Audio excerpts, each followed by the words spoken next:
Automation. Automation എന്ന് നിങ്ങൾക്കറിയാം, ഏതെങ്കിലും ഒരു മാർക്കിൻ്റെ ക്വസ്റ്റ്യൻ എന്തെങ്കിലും പറഞ്ഞാൽ വരും. കാരണം കുറേ ടോപ്പിക്കിൽ ഒരു ചെറിയ ഒരു ടോപ്പിക്കാണ് ഓട്ടോമേഷൻ, പക്ഷേ പഠിക്കാൻ കുറേ ഉണ്ട്. ഓക്കെ, സ്വല്പം ലേറ്റായിപ്പോയി. അപ്പം നേരത്തെ ഉണ്ടായിരുന്ന നമ്മൾ മാനുവലി ചെയ്തിരുന്ന പല കാര്യങ്ങളെ നമുക്ക് ഓട്ടോമേഷൻ വഴി കുറച്ചുകൂടി ഈസി ആയിട്ട് മാറി. നമ്മുടെ ക്ലിനിക്കൽ ലബോറട്ടറിയിൽ നമ്മളിപ്പോൾ ഒരുപാട് പുതിയ വെറൈറ്റി ടൈപ്പ് ഓഫ് ഇൻസ്ട്രുമെൻസുകൾ ഇൻട്രൊഡ്യൂസ് ചെയ്യുന്നുണ്ട്. അപ്പോൾ ഈ പറഞ്ഞ പോലെ ഈ ഓട്ടോമേഷൻ എന്ന് പറഞ്ഞ വേർഡ് അങ്ങനെ അല്ലെങ്കിൽ മാനുവൽ ആയിട്ടുള്ള സാധനത്തിനെ റീപ്ലേസ് ചെയ്ത് ഹ്യൂമൻ എഫേർട്ടിനെ അല്ലെങ്കിൽ മറ്റൊരു തലത്തിലേക്ക്, ഒരു ഇൻസ്ട്രുമെൻ്റ് ഡിവൈസിലേക്ക് കൊണ്ടുവന്നിട്ടുള്ള ആ ഒരു എന്തിൻ്റെ ബേസിസിലാണ് ആ ഒരു എന്താ പറയുക ആ ഡെഫിനേഷൻ കൊണ്ടുവന്നത് IUPAC ആണ്. എന്താണ് IUPAC എന്ന് പറയുന്നത്? International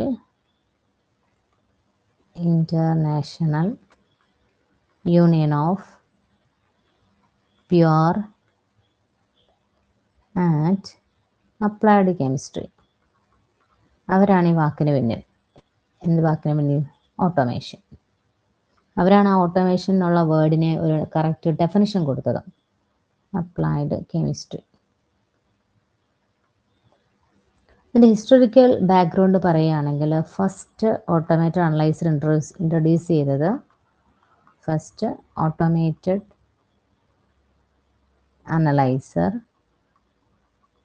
introduced by Technicon in 1957. ഒന്നാം സ്വാതന്ത്ര്യ സമരം നടക്കുമ്പോൾ അല്ലേ? അപ്പോൾ 1957 ഫസ്റ്റ് ഓട്ടോമേറ്റഡ് അനലൈസർ ഇൻട്രൊഡ്യൂസ് ചെയ്തത് ടെക്നിക്കോൺ എന്ന് പറയുന്നത്. അപ്പോൾ ഇതെന്ന് പറയുന്നത് ടെക്നിക്കോണിൻ്റെ പ്രത്യേകത എന്തായിരുന്നു? It was A continuous flow type ആയിരുന്നു. കണ്ടിന്യൂസ് ഫ്ലോ സിംഗിൾ ചാനൽ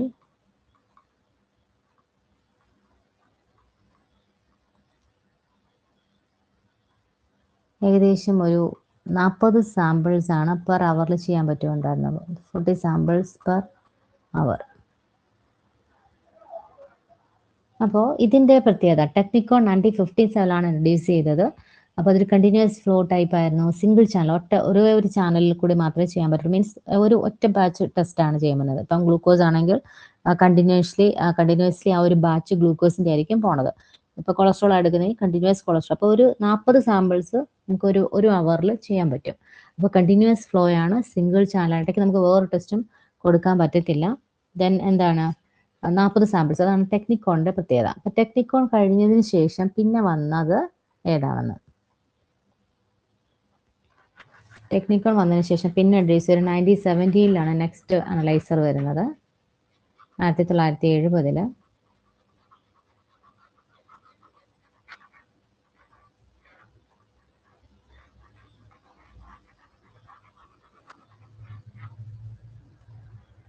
1970 നമ്മുടെ നെക്സ്റ്റ് അനലൈസർ വന്നു.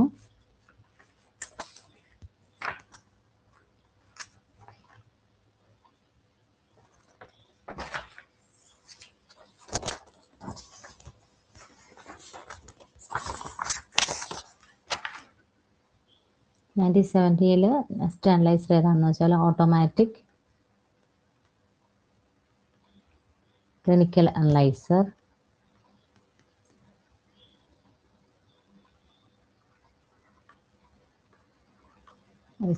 ഞാൻ ഓരോ ഇയർ തിരിച്ച് എഴുതി വെച്ചിട്ടുണ്ടായിരുന്നു. എവിടെയാണോ എഴുതി വെച്ചത്?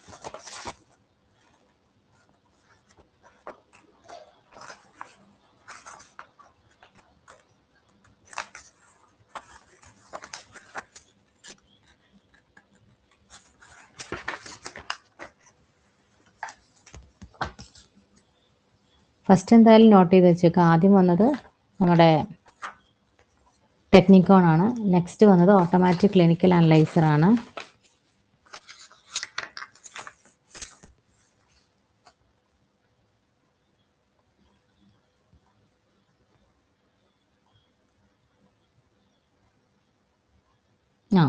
അതിനുശേഷം നെക്സ്റ്റ് ജനറേഷൻ ഓട്ടോമേഷൻ വന്നത് ജാപ്പനീസിലാണ്. നെക്സ്റ്റ് ജനറേഷൻ നമ്മുടെ ഫ്യൂച്ചർ ഓട്ടോമേഷൻ വന്നത്. അതിന് മുന്നേ ഇടയ്ക്ക് ഒരു ആൾക്കാരുണ്ട്, എന്നാലും ജപ്പാനിലാണ് ഏറ്റവും മോസ്റ്റ് മോഡേൺ. ജാപ്പനീസിൽ അതിനവർ വിളിക്കുന്നത് ബ്ലാക്ക് ബോക്സ് ലാബ്സ് എന്നാണ്. നെക്സ്റ്റ് ജനറേഷൻ ഓട്ടോമേഷൻ എന്ന് പറയും. ഏറ്റവും അഡ്വാൻസ്ഡ് ആയിട്ടുള്ളത് ജാപ്പനീസുകാരാണ് കൊണ്ടുവന്നത്. ബ്ലാക്ക് ബോക്സ് ലാബ്സ് എന്നാണ് പറയുന്നത്. അതിനുശേഷം ഒരു first fully automated clinical laboratory നമ്മുടെ വേൾഡിൽ ഫസ്റ്റ് ആദ്യം തുടങ്ങിയത് ജപ്പാനിൽ തന്നെയാണ്.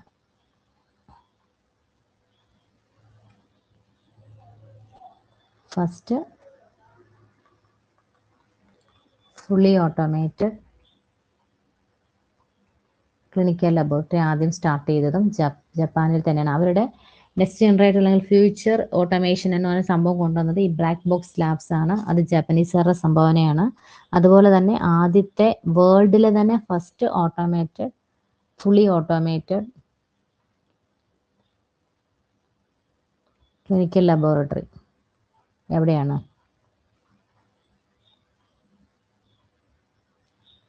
ജപ്പാനിലാണ്. Next robotic automation.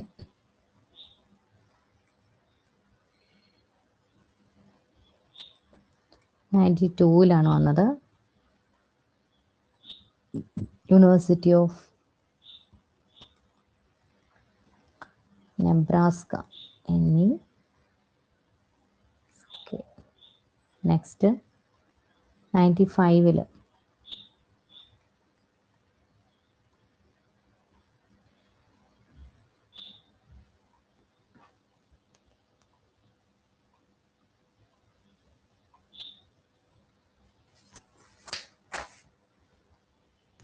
എഴുതിയോ?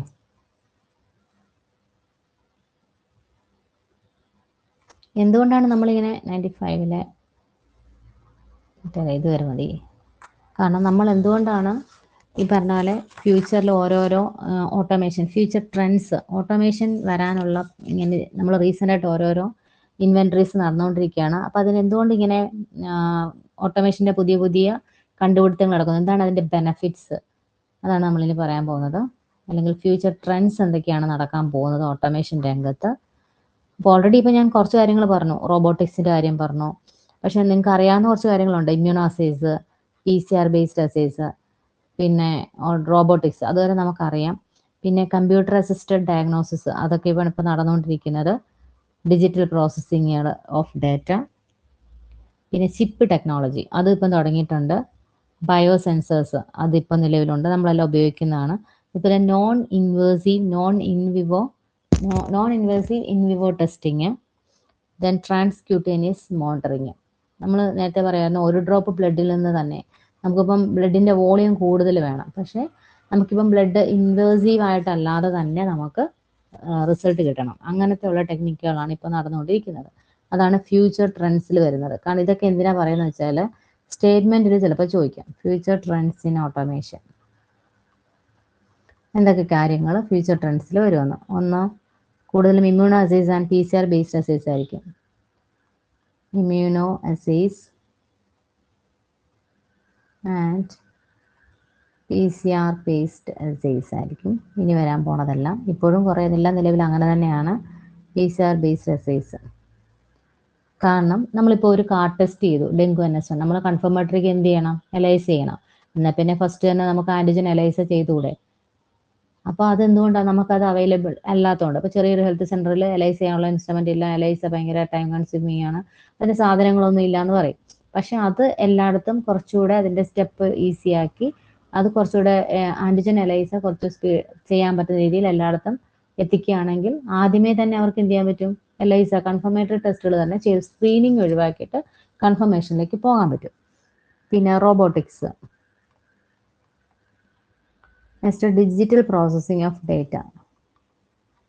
Digital processing of data. Next computer assisted diagnosis. Computer assisted diagnosis. Next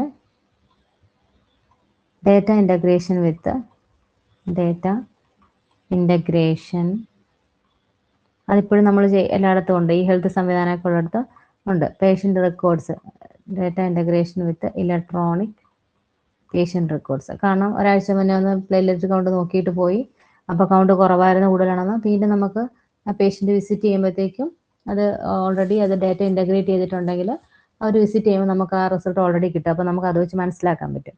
പിന്നെ ചിപ്പ് ടെക്നോളജി,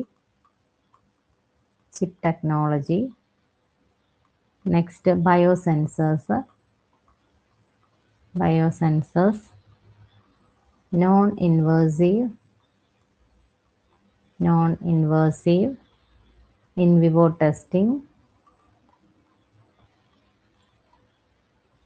ഓക്കെ, അപ്പോൾ ഇത്രയാണ് ഫ്യൂച്ചർ ട്രെൻഡ്സ് ഓട്ടോമേഷനിൽ ഇനി വരാൻ സാധ്യതയുള്ള, കുറച്ചുകൂടി അഡ്വാൻസ് ആയിട്ട് വരാൻ സാധ്യതയില്ല. ഇപ്പം നിലവിലുണ്ട്, പക്ഷേ അതെല്ലാം ടൈം കൺസ്യൂമിംഗ് ആണ്, കോസ്റ്റ്ലി ആണ്. നമുക്കെല്ലാം ഇപ്പോൾ ഒരു ജില്ലാ ആശുപത്രിയിലോ ഒരു പബ്ലിക് ഹെൽത്ത് ലാബിലോ കിട്ടുന്ന ഈ പറഞ്ഞ റോബോട്ടിക് സിസ്റ്റമോ ഈ പറഞ്ഞ പോലെ PCR ബേസ്ഡ് അസൈസോ ഒക്കെ നമുക്ക് ഒരു ഫാമിലി ഹെൽത്ത് സെൻ്ററിൽ അവൈലബിൾ അല്ല. അപ്പോൾ എല്ലാ സ്ഥലത്തും അതേപോലെയുള്ള ഓട്ടോമേഷൻ വരണം. അതാണ് നമ്മുടെ ഫ്യൂച്ചർ ട്രെൻഡ്സ് എന്ന് പറയുന്നത്. അപ്പോൾ ഇതൊന്ന് എഴുതിയെടുക്കുക. അതിനുശേഷം നമുക്ക് ഓരോ അനലൈസ് ബേസ് ചെയ്ത് നോക്കണം.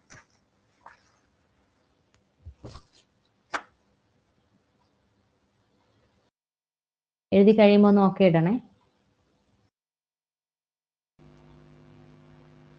ഫസ്റ്റ് കണ്ടിന്യൂസ് ഫ്ലോ അനലൈസർ ആണ്. ഇത് ക്വസ്റ്റ്യൻ പേപ്പറോട് വർക്കൗട്ട് ചെയ്യുമ്പോൾ നിങ്ങൾക്ക് കുറച്ച് കാര്യങ്ങൾ മനസ്സിലാവും. കാരണം ഇപ്പം ഇത് first automated instrument used in clinical chemistry. അതിൻ്റെ ആൻസർ എന്താണ്? കണ്ടിന്യൂസ് ഫ്ലോ അനലൈസർ ആണ്.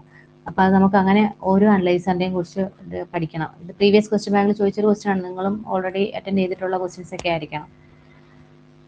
നമുക്ക് ആദ്യം നോക്കേണ്ടത് കണ്ടിന്യൂസ് ഫ്ലോ അനലൈസർ ആണ്.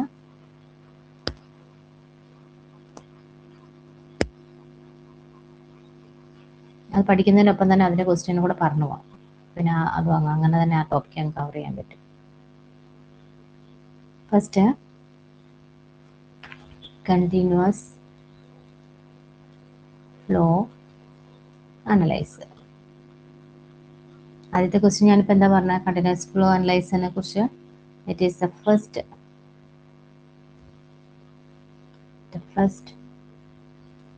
automated instrument used in clinical chemistry.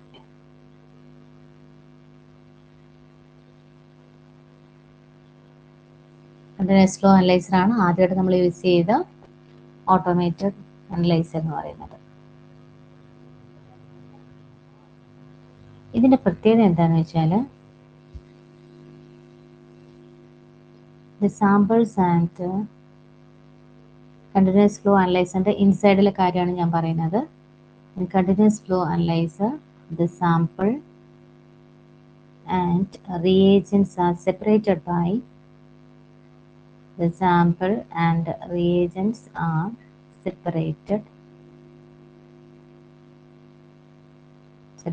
by air bubbles.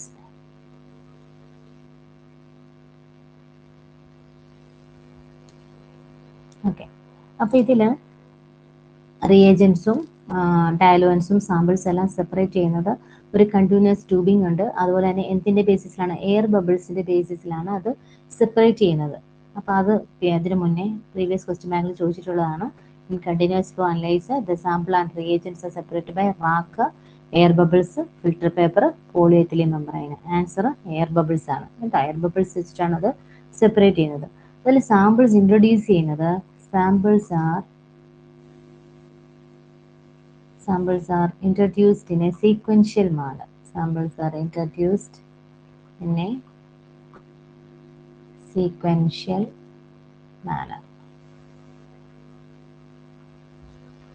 Next,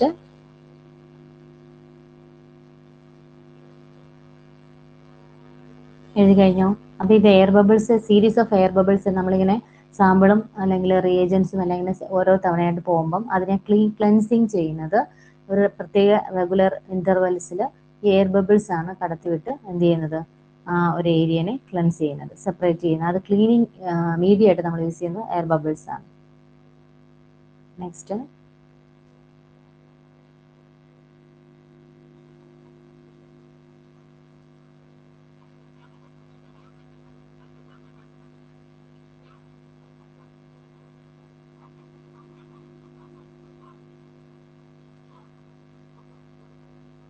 Next point, run many samples,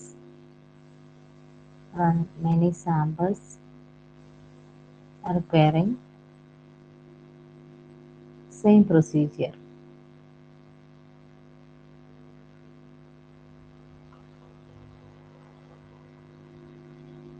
കാരണം നമ്മളിപ്പോൾ ഗ്ലൂക്കോസ് ആണ് ചെയ്യുന്നതെങ്കിൽ അവിടെ രണ്ട് മെത്തേഡ് നമുക്ക് ചെയ്യാൻ പറ്റത്തില്ല. ഇപ്പോൾ ഏതെങ്കിലും ഒരു പ്രൊസീജിയർ മാത്രമേ നമുക്ക് ഒരേ ഒരു പ്രൊസീജിയർ വെച്ച് മാത്രമേ ആ ഒരു ബാച്ച് ഓഫ് സാമ്പിൾ റൺ ചെയ്യാൻ പറ്റത്തുള്ളൂ. ഇപ്പോൾ എക്സോകൈനേസ് ആണെങ്കിൽ എക്സോകൈനേസ്, GOD-POD ആണെങ്കിൽ GOD-POD. അതുപോലെ തന്നെ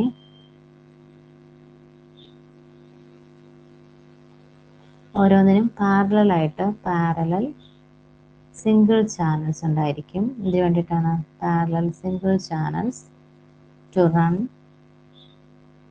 multiple test on each sample. ഇപ്പോൾ നമ്മളൊരു ഗ്ലൂക്കോസ് ചെയ്ത് അതേ സാമ്പിളിൽ തന്നെ നമുക്കൊരു യൂറിയ ചെയ്യണം, അല്ലെങ്കിൽ ഒരു ക്രിയാറ്റിൻ ചെയ്യണമെങ്കിൽ മൾട്ടിപ്പിൾ ടെസ്റ്റ് ഒരു സാമ്പിളിന് ചെയ്യണമെന്നുണ്ടെങ്കിൽ അതിനെല്ലാം എന്തായിരിക്കും, ആ സിംഗിൾ ചാനൽ പാരലായിട്ട് ഓരോ single channel അതിനുണ്ടായിരിക്കും. Another question.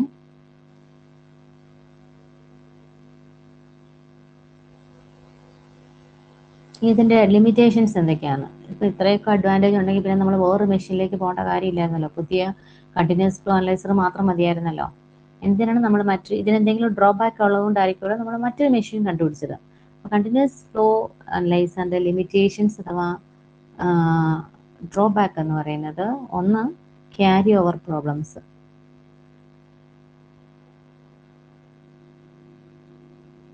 Second, wasteful use of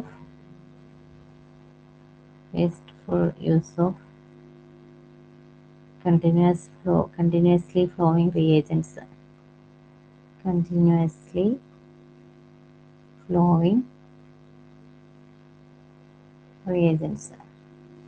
നമ്മളിപ്പം ഇതിനകത്ത് ഉപയോഗിക്കുന്ന റിയേജന്റുകൾ നമുക്കിപ്പോൾ സാധാരണ നമ്മളിപ്പോഴത്തെ അഡ്വാൻസ്ഡ് ടെക്നിക്കാണെങ്കിൽ നമുക്ക് റിയേജന്റ് ആവശ്യമുള്ള സാമ്പിളിന് എടുക്കാം, നമുക്ക് തിരിച്ചു കൊണ്ടുവെക്കാം. പക്ഷേ ഇതിൽ എടുക്കുന്ന റിയേജന്റുകൾ വേസ്റ്റ്ഫുൾ ആണ്. നമ്മളിപ്പം എത്ര ടെസ്റ്റ് വന്നാലും ഇത്ര വന്നില്ലെങ്കിൽ അത്രയും റിയേജന്റ് അതിന് വേണം.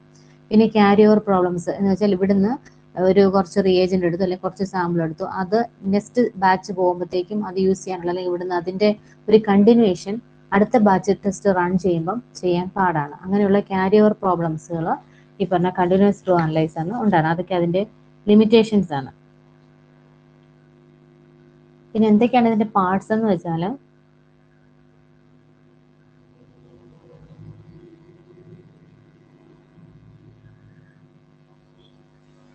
കണ്ടിന്യൂസ് ഫ്ലോ അനലൈസറിന് ചിലപ്പം ക്വസ്റ്റ്യൻ പേപ്പറിൽ CFA എന്നൊക്കെ കാണത്തുള്ളൂ കേട്ടോ. അപ്പോൾ അവിടെ നമ്മൾ ക്വസ്റ്റ്യൻ പേപ്പർ എടുത്തിട്ട് ഓട്ടോമേഷൻ അത് CFA പഠിച്ചില്ലല്ലോ എന്ന് വിചാരിക്കരുത്.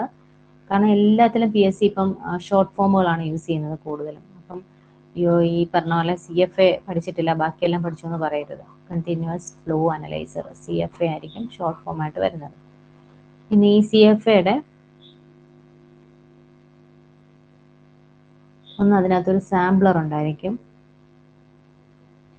നെക്സ്റ്റ് ഒരു പമ്പ് ഉണ്ടായിരിക്കും, മിക്സിംഗ് കോയിൽ കാണും, ഹീറ്റർ അല്ലെങ്കിൽ ഇൻക്യുബേറ്റർ കാണും,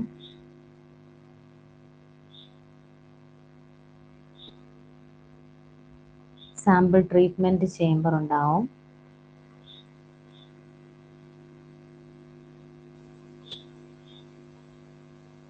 ഒരു സിഗ്നൽ ഡിറ്റക്ടർ ഉണ്ടാവും,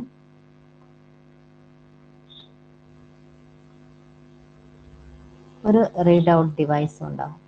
ഇതാണ് ആ ഇൻസ്ട്രുമെന്റ് അകത്തെ ഒരു ലേ ഔട്ട് എന്ന് പറയുന്നത്, റീഡ് ഔട്ട് ഡിവൈസ്.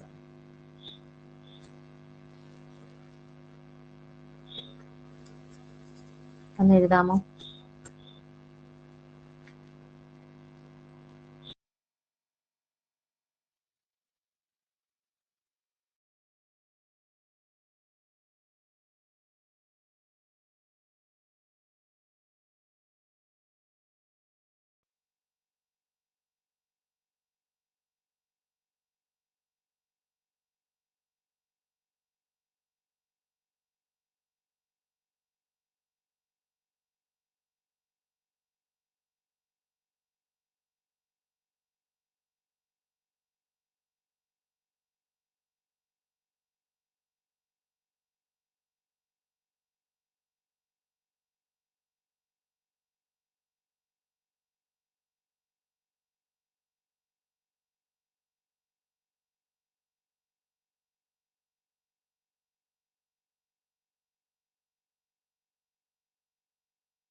നെക്സ്റ്റ് ഒന്ന് രണ്ട് ക്വസ്റ്റ്യനോടെ നമുക്ക് കണ്ടിന്യൂസ് ഫ്ലോ അനലൈസറിന്റെ കണക്ട് ചെയ്ത് പറയാനുണ്ട്.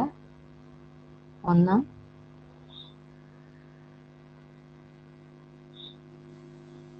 Parallel testing is associated with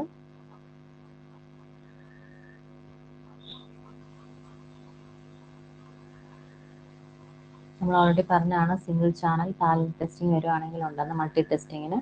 അപ്പോൾ parallel testing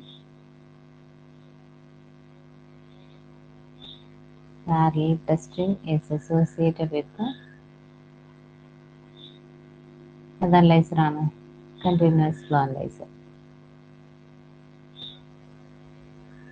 CFA. Next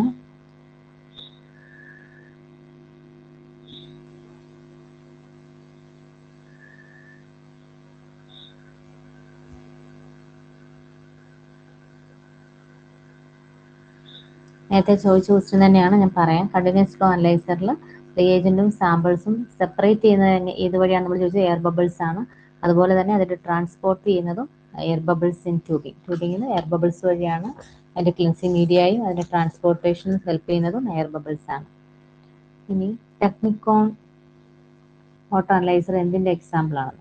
ടെക്നിക്കോൺ auto analyser is an example of dash ഏതാണ്? CFA.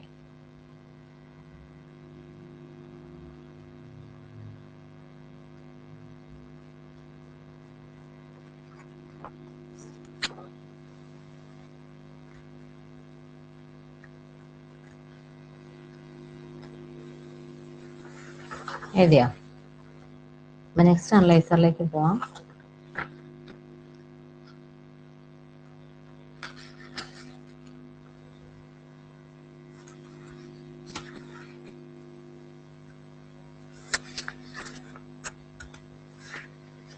ഓക്കെ, എഴുതി കഴിഞ്ഞല്ലോ അല്ലേ? അപ്പോൾ നെക്സ്റ്റ് അനലൈസർ എന്ന് പറയുന്നത് കണ്ടിന്യൂസ് അനലൈസർ കഴിഞ്ഞ അടുത്തത്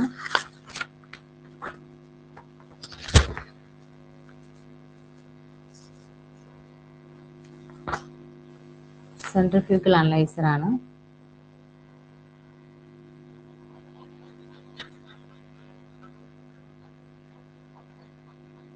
ഇതിലെ ക്വസ്റ്റ്യൻ ആൻസറോ നോട്ടോ ഒന്നും സ്കിപ്പ് ചെയ്യാനില്ല, കാരണം ഞാൻ തന്നെ ഇത് ക്യാപ്സുലാക്കിയാണ് കൊണ്ടുവന്നേക്കുന്നത്.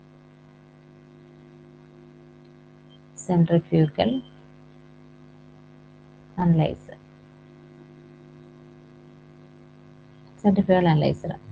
ഇതിന്റെ പ്രത്യേകത എന്താണെന്ന് വെച്ചാൽ capable of running multiple samples.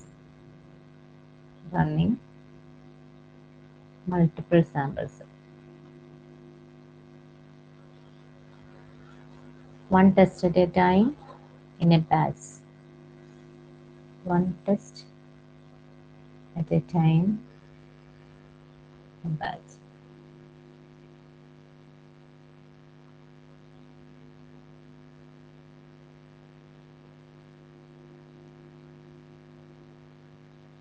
Separate sample cuvette ഉണ്ടായിരിക്കും, ഓരോന്നിനും സെപ്പറേറ്റ് ക്യൂവറ്റ്.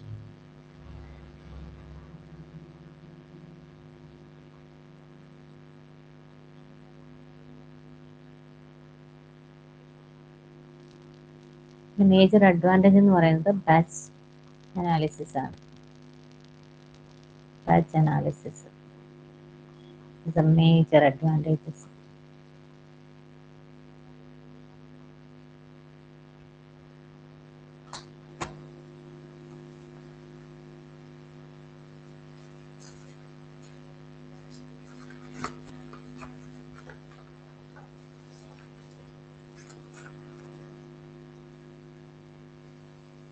പിന്നെ റാപ്പിഡ് ആയിട്ട് പെർഫോം ചെയ്യും, റാപ്പിഡ് ആണ്.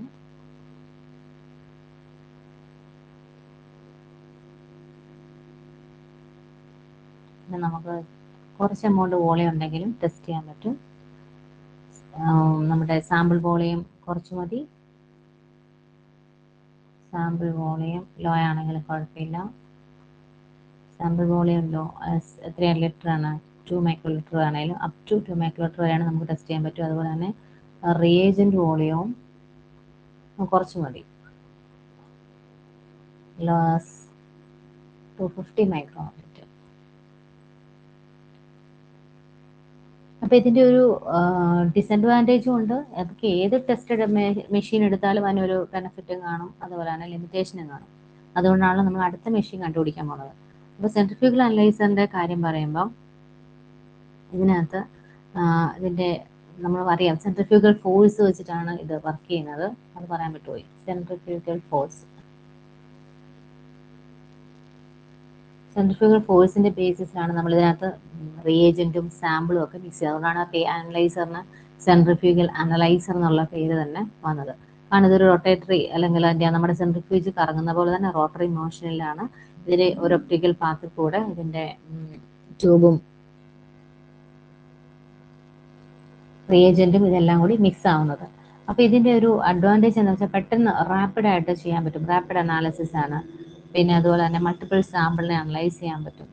അതുപോലെ തന്നെ ഇതിന്റെ ഓരോ ക്യൂറ്റും ഓരോ സെപ്പറേറ്റ് മിക്സിംഗ് ആണ് വരുന്നത്. പെട്ടെന്നായിട്ട് തന്നെ റാപ്പിഡ് മിക്സിംഗ് നടക്കുന്നതുകൊണ്ട് തന്നെ അത് നമുക്ക് കുറച്ചുകൂടെ വിച്വലി പെട്ടെന്ന് തന്നെ റീഡ് ചെയ്യാനും പറ്റും. കുറച്ച് ലോ വോളിയം സാമ്പിൾ മതി. ഏകദേശം ഒരു അപ്രോക്സിമേറ്റ്ലി 2 മൈക്രോലിറ്റർ ആണെങ്കിൽ പോലും നമുക്ക് ടെസ്റ്റ് ചെയ്യാൻ പറ്റും. അതുപോലെ തന്നെ റിയേജന്റ് വോളിയം 250 മൈക്രോലിറ്റർ മതി. ഇപ്പോൾ ഉള്ള എനിക്ക് തോന്നുന്നു സെമി ഓട്ടോ അനലൈസറിലൊക്കെ നമുക്കൊരു 1 ml വേണം. അല്ലെങ്കിൽ ഒരു സാമ്പിൾ ആണെങ്കിൽ 100 മൈക്രോലിറ്റർ 200 ഒക്കെ വേണം. അപ്പം നമുക്ക് ഏകദേശം സാമ്പിൾ റിയേജന്റ് വോളിയം തന്നെ ടോട്ടൽ 250 മൈക്രോലിറ്റർ മതി. സാമ്പിൾ വോളിയം എന്ന് പറഞ്ഞാൽ 2 മൈക്രോലിറ്റർ മതി. അപ്പോൾ അത്രയും ലോയിൽ തന്നെ നമുക്ക് എന്ത് ചെയ്യാൻ പറ്റും? ടെസ്റ്റ് ചെയ്ത് റിസൾട്ട് വിച്വലി റീഡ് ചെയ്യാൻ പറ്റും. അപ്പോൾ എന്തായിരിക്കും ഇതിൻ്റെ ലിമിറ്റേഷൻസ് എന്തൊക്കെയായിരിക്കും വരുന്നത്? Only 1 test at A time. ഓരോ ടൈമിലും 1 ടൈപ്പ് ഓഫ് ടെസ്റ്റ് മാത്രമേ ചെയ്യാൻ പറ്റും. ഒരു ബാച്ചിൽ നമുക്ക് ഗ്ലൂക്കോസ് എടുക്കാൻ ചെയ്യുകയാണെങ്കിൽ ഗ്ലൂക്കോസ് മാത്രം, only glucose at A time in A batch. 20 glucose വേണമെങ്കിൽ 20 ഗ്ലൂക്കോസ് മാത്രമേ അറ്റ് എ ടൈം ചെയ്യാൻ പറ്റത്തുള്ളൂ. അതുപോലെ തന്നെ ഓരോന്നും നമ്മൾ ഓരോ സെപ്പറേറ്റ് ക്യുവറ്റ് വേണമെന്ന് പറഞ്ഞു. Each cuvette must be uniformly match to each other. അപ്പോൾ സെൻട്രിഫ്യൂജിന്റെ ഒരു പ്രത്യേകത എന്താണ്? എപ്പോഴും ഒരു സ്ഥലത്ത് വോളിയം കൂടുതൽ ഒരു സ്ഥലത്ത് വോളിയം കുറഞ്ഞും ചെയ്യാൻ പറ്റില്ല. നിങ്ങൾക്ക് തന്നെ അറിയാം, നോർമലി നമ്മുടെ സെൻട്രിഫ്യൂജിനകത്ത് നമ്മൾ സാമ്പിൾ ഇട്ട് കഴിഞ്ഞാൽ ഒന്നിലൊരു 10 ml ട്യൂബ് ഇട്ട് ഇപ്പുറത്ത് 2 ml ഇട്ട് കഴിഞ്ഞാൽ ഭയങ്കര ഒച്ചയായിരിക്കും. അപ്പോൾ അതുപോലെ തന്നെ നമ്മൾ ആ ഒരു ഇക്വിലിബ്രിയം ഇതിൽ മെയിൻറ്റെയിൻ ചെയ്യണം. സെപ്പറേറ്റ് ആയിട്ടുള്ള ആ ഒരു മാച്ച് ചെയ്യുന്ന ക്യുവറ്റ് മാത്രമേ നമുക്ക് മെയിൻറ്റെയിൻ ചെയ്യാനും യൂസ് ചെയ്യാനും പറ്റത്തുള്ളൂ. ഓരോ സാമ്പിളിനും അതുപോലെ തന്നെ മാച്ച് ചെയ്യുന്ന ക്യുവറ്റ് യൂസ് ചെയ്യണം.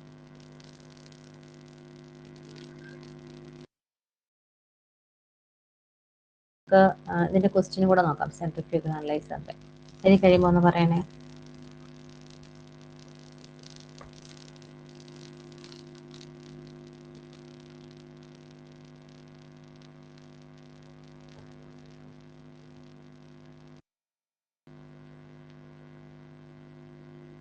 ഇതിന്റെ ലിമിറ്റേഷൻ ഒക്കെ സെൻട്രിഫ്യൂഗലിന് ഞാൻ പറഞ്ഞില്ലേ, ഒരു അറ്റ് എ ടൈം നമുക്ക് ഒരെണ്ണം മാത്രമേ, ഒരു ടെസ്റ്റ് മാത്രമേ ചെയ്യാൻ പറ്റത്തുള്ളൂ. അതുപോലെ തന്നെ ഓരോന്നിനും സെപ്പറേറ്റ് ക്യുവറ്റ് വേണമെന്ന് പറഞ്ഞു. പക്ഷെ അത് മാച്ച് ചെയ്യണം. നമ്മളിപ്പം നമ്മുടെ ലാബിൽ നമ്മൾ സെൻട്രിഫ്യൂജ് ചെയ്യുവാണെങ്കിലും ഇപ്പോൾ ഒരേപോലെ തന്നെ 2 ml തന്നെ എത്ര ആ ഒരു ഇക്വിലിബ്രിയം മെയിൻറ്റെയിൻ ചെയ്യണം. അത് ഒരേ എമൗണ്ട് വേണം. അതുപോലെ തന്നെ ഇവിടെ ഓരോ സാമ്പിളിനും ഓരോ സ്പെസിഫിക് ക്യുവറ്റ് ആയിരിക്കും, സെപ്പറേറ്റ് ക്യുവറ്റ് ആയിരിക്കണം. ആ സെപ്പറേറ്റ് ക്യുവറ്റ് തന്നെ ഓപ്പോസിറ്റ് സൈഡിൽ മാച്ച് ചെയ്യണം. അങ്ങനത്തെ ലിമിറ്റേഷൻസ് ഒക്കെ ഉണ്ട്. അങ്ങനത്തെ ചെറിയ 2 ലിമിറ്റേഷൻസ് ആണ് ഉള്ളത്. പക്ഷെ ഏറ്റവും വലിയ ലിമിറ്റേഷൻ എന്താണ്? അറ്റ് എ ടൈം ഒരു ബാച്ചിൽ പോവുകയാണെങ്കിൽ ഗ്ലൂക്കോസ് മാത്രമേ ചെയ്യാൻ പറ്റുള്ളൂ. അത് തന്നെ ഒരു വലിയ ഡിസഡ്വാൻറ്റേജ് അല്ലേ? അറ്റ് എ ടൈം ഒരു ബാച്ചിൽ ഒരു ടെസ്റ്റ് മാത്രമേ റൺ ചെയ്യാൻ പറ്റത്തുള്ളൂ.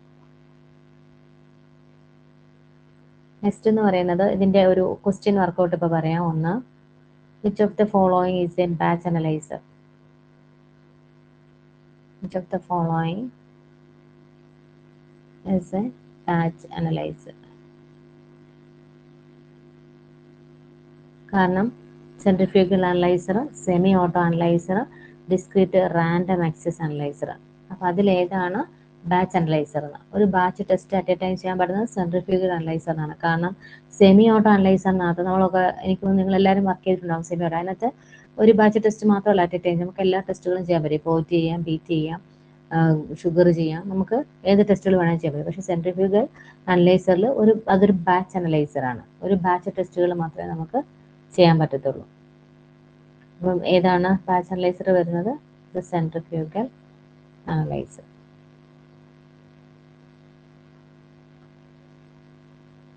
അങ്ങനെ നോക്കുവാണെങ്കിൽ ആ ക്വസ്റ്റിനകത്ത് ഒരു ചെറിയ മിസ്റ്റേക്ക് ഉണ്ട്. PSCയുടെ ആയതുകൊണ്ട് നമുക്ക് വേണമെങ്കിൽ അത് ഡിലീറ്റ് ചെയ്ത് പോകുമായിരിക്കും. കാരണം വെച്ചാൽ സെമി ഓട്ടോ അനലൈസറിലും നമുക്കിപ്പം ഒരു ഫുള്ളി ഓട്ടോയിൽ ചെയ്യുന്ന പോലെ ഒരു അറ്റ് എ ടൈം തന്നെ ഷുഗറും കൊളസ്ട്രോളും എല്ലാം കൂടെ ഒരേ സമയം കൊടുക്കാൻ പറ്റുമോ? ഇല്ല. അതെ, ഒരേ സമയം ഇപ്പം ഷുഗർ പോവാണെങ്കിൽ ഷുഗർ തന്നെയല്ലേ സെമി ഓട്ടോയിൽ പോകാൻ പറ്റുള്ളൂ. കൊളസ്ട്രോൾ തന്നെയാണെങ്കിൽ കൊളസ്ട്രോൾ തന്നെയല്ലേ പോകാൻ പറ്റുള്ളൂ. അത് PSCക്ക് ചോദിച്ചൊരു ക്വസ്റ്റ്യൻ ആണ്, ചിലപ്പോൾ ഡിലീറ്റ് ആയിട്ട് പോയിട്ടുണ്ടാവാം, ഓപ്ഷൻ വേറെ എന്തെങ്കിലും കൊടുത്തിട്ടുണ്ടാവാം.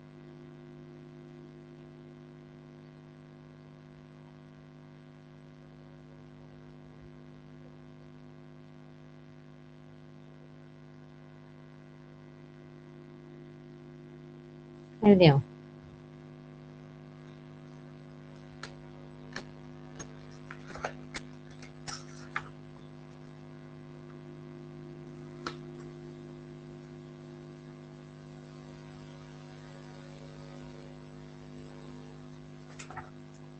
സെൻട്രിഫ്യൂഗൽ അനലൈസറിന് ഇതേ വന്നിട്ടുണ്ട്. Next question, which analyser uses rotor based reaction chambers and conduct test by spinning the samples and reagents to create reaction mixtures. ഏത് അനലൈസർ ആണ് റോട്ടർ ബേസ്ഡ് റിയാക്ഷൻ ചേമ്പേഴ്സ് ഉള്ളതെന്ന് സ്പിൻ ചെയ്ത് സാമ്പിളും റിയേജന്റും mix ചെയ്തിട്ട് test ചെയ്യുന്നത് ഏതായിരിക്കും? Centrifugal analyser.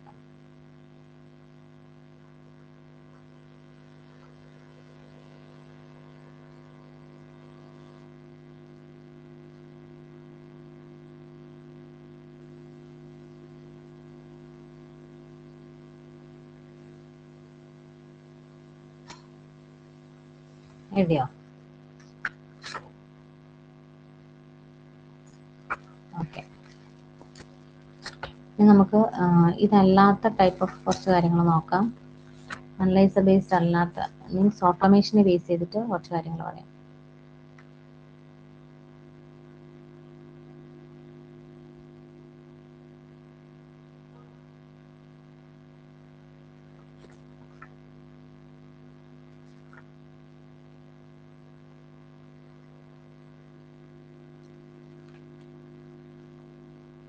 ഇനി ഓട്ടോമേഷനെ base ചെയ്ത് പറയുന്ന ഒരു ക്വസ്റ്റ്യൻ പറയാം.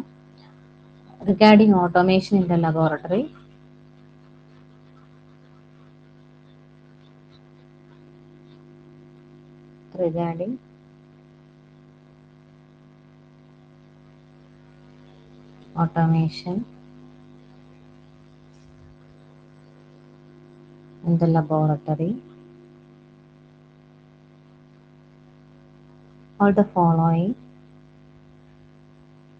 all the following statements are true except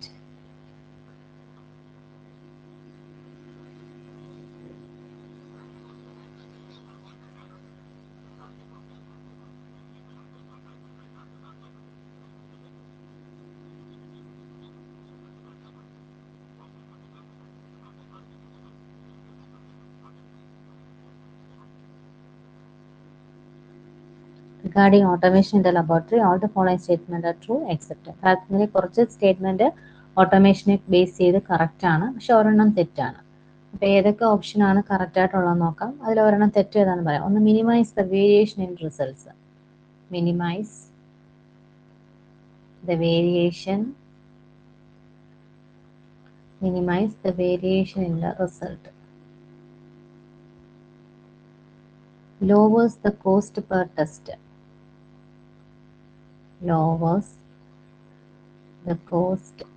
test. Use small amount of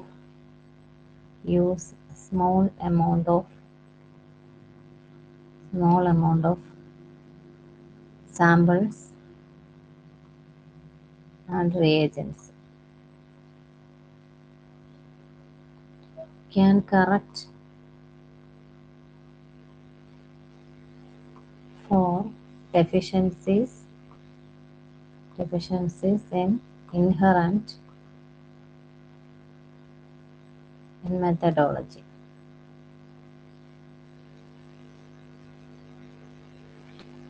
ഒരെണ്ണം ശരിയല്ല ഓട്ടോമേഷനെ ബേസ് ചെയ്ത്. ഏതാണ് ഓപ്ഷൻ എന്ന് പറയാമോ? 3 സ്റ്റേറ്റ്മെന്റ് റൈറ്റ് ആണ്, ഒരെണ്ണം ഫോൾസ് ആണ്. ഏതായിരിക്കും?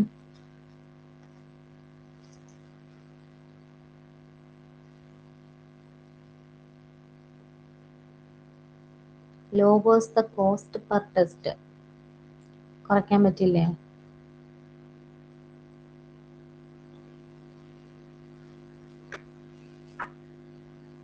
can correct for deficiencies in inherent in methodology. നമുക്ക് ഏതെങ്കിലും ഡെഫിഷ്യൻസിനെ അതിന്റെ നമ്മൾ ചെയ്യുന്ന മെത്തേഡിന്റെ ഇത് ബേസിസിൽ വെച്ചിട്ട് അതിനെ കറക്ഷൻസ് എന്തെങ്കിലും പറയാൻ പറ്റുമോ?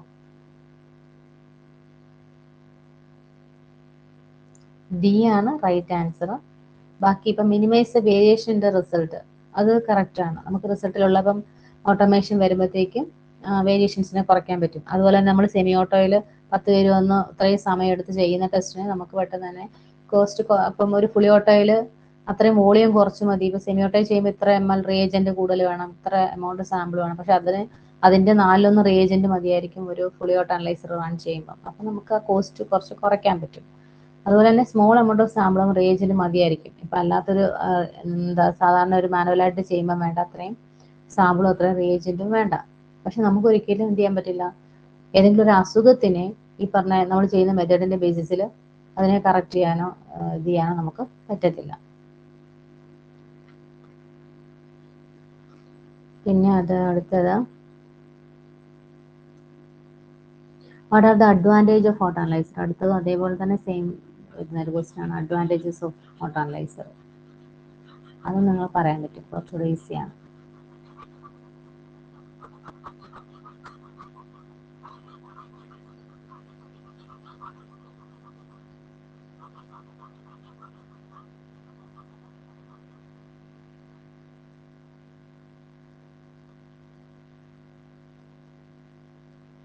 Advantages of auto analyser.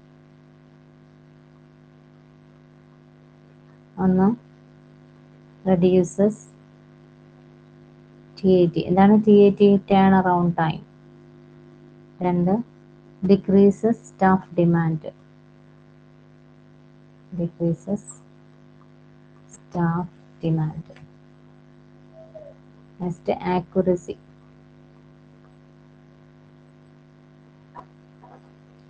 All the above. ഏതായിരിക്കും ആൻസർ വരുന്നത്?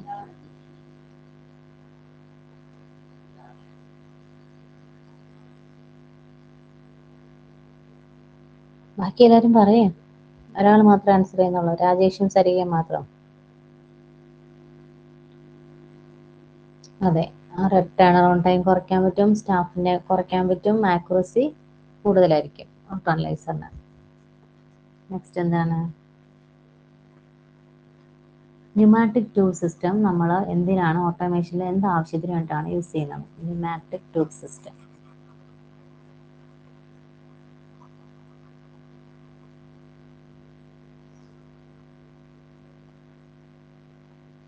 Pneumatic tube system is the automation of എന്തിന്റെ ഓട്ടോമേഷൻ ആണ് ന്യൂമാറ്റിക് ട്യൂബ് സിസ്റ്റം? TION ആണ്. ഓപ്ഷൻ എ സോഡി estimation,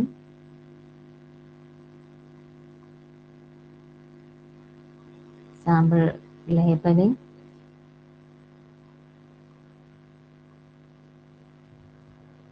collection, transport.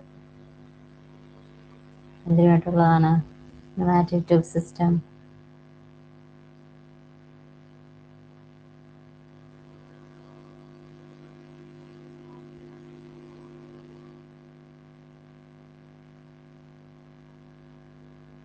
Pneumatic tool system എന്തിന് പകരമായിട്ടുള്ള ഓട്ടോമേഷനാണ്? ട്രാൻസ്പോർട്ട്. ഇനിയെല്ലാം സോഡിയത്തിന് വേണ്ടിയിട്ടുള്ളതെല്ലാം ട്രാൻസ്പോർട്ടേഷൻ. സാമ്പിൾ ട്രാൻസ്പോർട്ടേഷനാണ് നമ്മൾ ന്യൂമാറ്റിക് ടൂൾ സിസ്റ്റം ഈ പറഞ്ഞ ഇൻസ്ട്രുമെന്റിൽ യൂസ് ചെയ്യുന്നത് കേട്ടോ. Next, which of the following can be automated. നമുക്ക് എന്തൊക്കെ കാര്യങ്ങൾ ഓട്ടോമേഷൻ ചെയ്യാൻ പറ്റും? ന്യൂമാറ്റിക് ടൂൾ സിസ്റ്റം നോട്ട് ചെയ്യണേ, പ്രീവിയസ് പോസിറ്റീവ് പേപ്പറിൽ ചോദിച്ചിട്ടുള്ളതാണ്. സാമ്പിൾ ട്രാൻസ്പോർട്ടേഷൻ ആയിട്ടുള്ളതാണ്. ട്യൂബിംഗ് ഓർത്താണ്, ട്യൂബിംഗ് സിസ്റ്റം.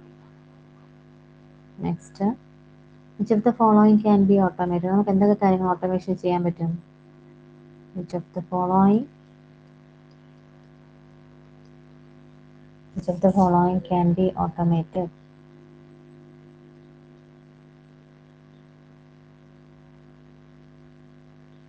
ഒന്ന്, അനാലിസിസ്, ലേബലിംഗ്, reagent mixing,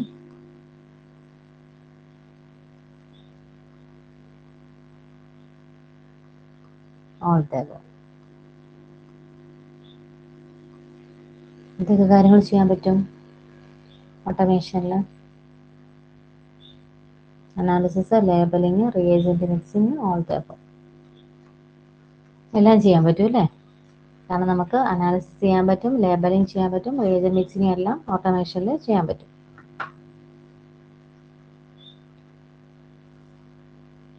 ഇനി അതുപോലത്തെ ഒരു ക്വസ്റ്റ്യൻ ആണ്, ഏതൊക്കെ അനാലിസിസ് നമുക്ക് ചെയ്യാൻ പറ്റും? Which of the following analysis can be done in automated instrument?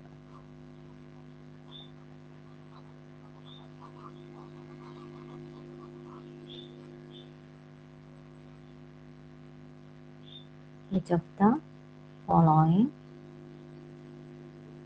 analysis can be done in an automated instrument?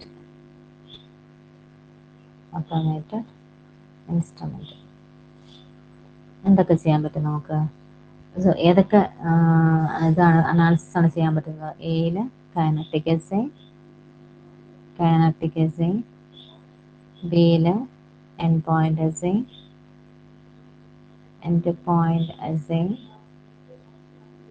സിയില് both A and B, ഡിയില് ഇതൊന്നും ചെയ്യാൻ പറ്റില്ല. ആൻസർ ഏതാണ്? Which of the following assay can be done in automated instrument? Answer ഏതാണ്? both A and B. നമുക്ക് kinetic അസേയും ചെയ്യാൻ പറ്റും, end point അസേയും ചെയ്യാൻ പറ്റും. അപ്പോൾ ഓക്കെ, ഗുഡ് നൈറ്റ്. നാളെ നമുക്ക് discrete analyser, dry chemistry analyser, random access അനലൈസറോടെ പഠിച്ചിട്ട് അതിൻ്റെ ക്വസ്റ്റ്യൻ പേപ്പറോടെ പഠിച്ചു കഴിഞ്ഞാൽ നിങ്ങൾ ആരായി? നിങ്ങൾ ഓട്ടോമേഷൻ ഒരു ഐഡിയ കിട്ടും.